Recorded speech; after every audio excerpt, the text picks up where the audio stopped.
Oats తీసుకోవడం వల్ల చాలా ఉపయోగాలైతే ఉంటాయి. మీరు రోజు తీసుకుంటారా లేదా రెగ్యులర్‌గా? మేమైతే ఖచ్చితంగా తీసుకుంటామనమాట. అయితే మిల్క్ ప్రొడక్షన్ కోసం బాలింతలు తీసుకుంటే కూడా చాలా మంచిదండి. ఓట్స్‌లో చాలా ఫైబర్ ఉంటుంది మనకి. అలాగే మినరల్స్ ఉంటాయి కాబట్టి మన బాడీకి కానీ వెయిట్ లాస్ కానివ్వండి మంచిగా చేయొచ్చనమాట. సో, ఫ్రూట్స్ అయినా యాడ్ చేసుకోవచ్చు, డ్రై ఫ్రూట్స్ అయినా యాడ్ చేసుకోవచ్చండి. అవే యాడ్ చేసుకోవాలి పర్టిక్యులర్‌గా అని మాత్రం ఏమీ లేదు. నేనైతే ముందు రోజు నైట్ పాలల్లో కొన్ని వాటర్ అలాగే ఓట్స్ కలిపేసి ఇలా బౌల్‌లో వేసి ఫ్రిడ్జ్‌లో అయితే పెట్టేశాననమాట. మనకు కావాలంటే డ్రై ఫ్రూట్స్ వేసి కూడా నానబెట్టేసుకోవచ్చు. బట్ నాకైతే మార్నింగ్ అయితే యాడ్ చేసుకున్నాననమాట. ఇది నెక్స్ట్ డే మార్నింగ్ నాకు కావాల్సినవన్నీ బాదం కట్ చేసేసి ఇలా పీసెస్గా పెట్టుకొని యాడ్ చేశాను. అలాగే కిస్మిస్, అలాగే సన్ఫ్లవర్ సీడ్స్, పంకిన్ సీడ్స్, అలాగే మిలన్ సీడ్స్ అన్నీ కూడా వేసాను అనమాట. మా వారికి పంకిన్ సీడ్స్ అంటే అస్సలు పడవు.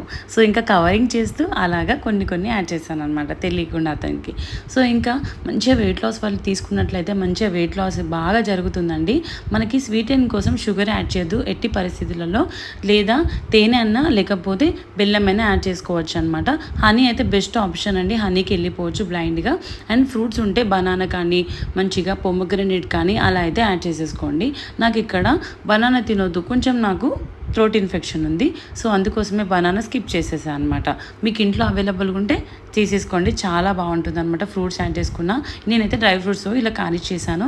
చాలా ఎమ్మి బ్రేక్ఫాస్ట్ అయితే ఈరోజు కంప్లీట్ అయిపోయింది. మీరేం చేసుకున్నారు బ్రేక్ఫాస్ట్లో? ఇలా ఒకసారి వీక్లో వన్స్ ట్రై చేయండి.